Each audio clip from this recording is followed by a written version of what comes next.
scored a hat-trick for Chelsea in the first half. They're winning 4-0 against Everton. I have got him on my fantasy football team. Didn't captain him. And I think most people have as well, so it's not going to make much difference. But Chelsea hammering Everton at half-time. But let's look at the cricket, shall we now? Last week on the show, we speculated, didn't we, that the start of the season would have some difficulties. I mean, I don't think we needed a crystal ball to say that was going to happen, given the weather that we've had in the last month or so. Fraser, what's the latest then on the start of the cricket season in Pembrokeshire?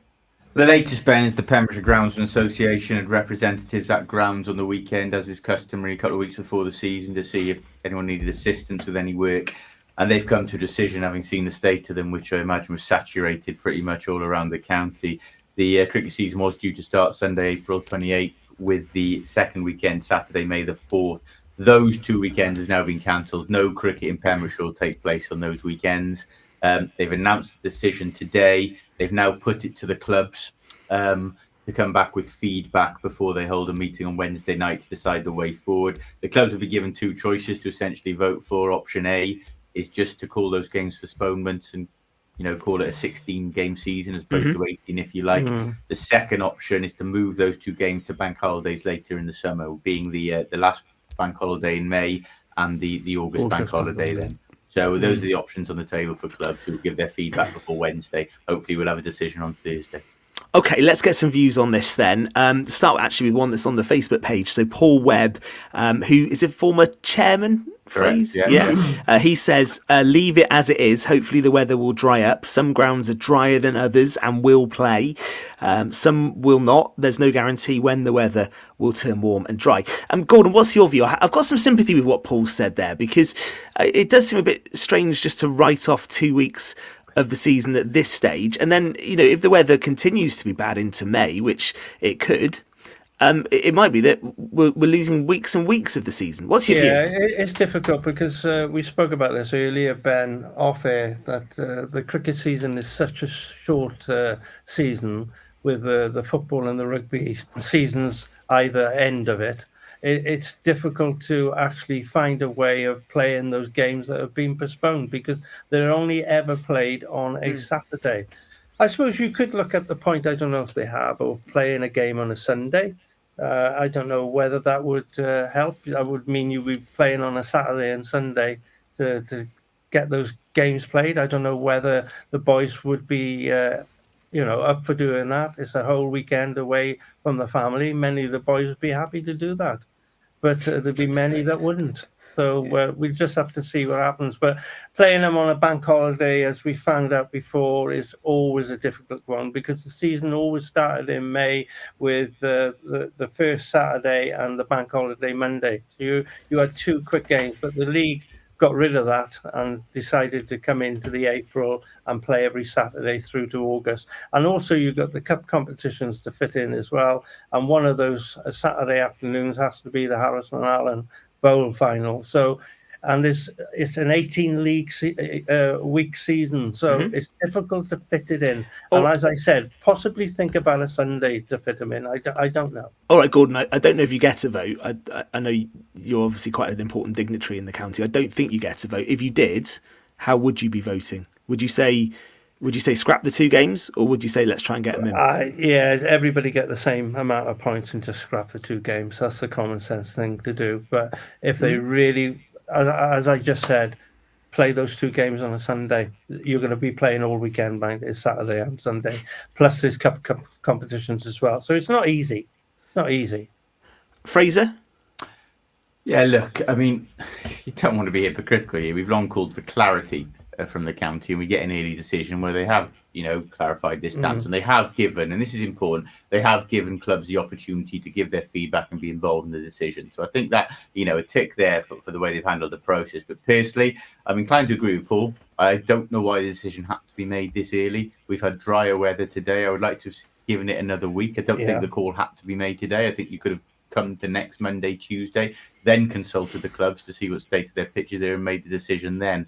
So I think, although rarely in the first couple of games of the season conditions ideal anyway. No. So I do think this call has been made prematurely, but it has been made. We have to get on with it. And look, I do have concerns about the about the 2 bank holiday days. You especially look at the late August one. You're going to essentially be asking teams who may have nothing to play for by then to field maybe some clubs 3 full sides on a bank holiday Saturday and back it all up then on the bank holiday Monday. 2 games in 48 hours and you've got nothing to play for is a big ask to get numbers together. It is. I worry about it backfiring. I think in terms of the integrity of the league, you want to say option B, which is 18 fixtures are laid out. Of course, some still rained off. That's the nature of the beast. But I think a lot of clubs, and I'm not going to hide it myself. At Llanrhian, we're having the same discussion right now. A lot of clubs will at first gauge whether or not they'll have availability problems on those those days, and if they believe so, they'll go for option A. And that's natural. You are going to look after your own clubs, and it will just write off 2 weeks of the season. But it's unfortunate. I think there might have been other way around it. Like Gordon has said, I think perhaps if you used a 1 bank holiday and moved the Harrison Allen to the Sunday, Harrison Allen's been on Sunday many times before. I think that was potentially viable. But it's not easy. There's no ideal solution. I understand that too. No. But I would have liked to have seen a little more time given before the decision was made. Yeah. Okay. Is the window too tight for getting? Is there a fixture issue that should be looked at here? Is that window too tight for playing the season? The fixture issue is the clash of the domestic rugby and football season. So you can only go to a certain point on Saturdays, and you only start at a certain point on Saturdays. What this may do, we shouldn't overlook this as well. If the 2 authorities would have the common sense to get together now, is this does free up another Saturday in the football season. That Saturday, the 4th of May, is now not going to be taken up by cricket. No. If teams are struggling for midweek games, and games are still getting postponed as late as tonight, right, then that could be a big salvation for the football season to have that extra Saturday free. But that's up to the authorities to decide. But look, it's not an ideal situation. There's no perfect scenario, that's for sure. It's just a shame. Could you give some to the football season in now and then ask for some back from the football season that end? You get on the negotiating table with those with the football and the cricket. That's the answer, isn't it? Hierarchy, and see how you get on with that one, mate. Yeah. Okay. Well, we'll keep an eye on this one. It will be a shame if we don't get much cricket to talk about for a few weeks. I think this has been on the cards because the weather has been really bad, hasn't it, of late? And it does make it challenging, not just for teams to get players, but also for ground staff who volunteers and give up their time to get the pitch ready. And you can only do so much when the weather's been as bad as it has, can't you? So it's definitely a challenging one. Saw a good comment actually just then. Stephen Price wrote on the Facebook page, really sad news with Derek Underwood passing away, former Kent and England bowler, an absolute legend as well. And I saw Mike Atherton and Nasser Hussain paying tribute to him earlier on today. So that's a real sad loss. He's a legend, isn't he? Yeah, of course he is. No matter what era he grew up in, if you're interested in English cricket or international cricket, you know the name Derek Underwood, don't you? Icon of the game, but sadly, obviously, of that generation now, we're there at age. Yeah, I was brought up watching him playing, and he was a terrific. Would you call him a spin bowler or a slow bowler, or what would you call him? Canny bowler. Let's cover all bases. No, but he took a lot of wickets, and I think he played at 24 years at the top flight. So he was a tremendous ambassador for cricket, and he served England very, very well. He did. Yeah, thank you for that, Stephen. Should give a mention to Sean Bowen as well. He won the JRL Group Liverpool hurdle on Strong Leader. That was on Grand National Day on Saturday, wasn't it? Well done. Yeah, another big win for the Bowens. Obviously, prominent racing family now at these big events, aren't they? Yeah. So, they'll continue. We just hope one day one of them comes home in the big one. It would be nice to win the big one. Yeah, they won a top them a few times, but the big one is eluded, Peter. I'm sure he'd love to get that. Any Grand National success on the show for the three of you? I had 2 places, actually, which was a miracle for me.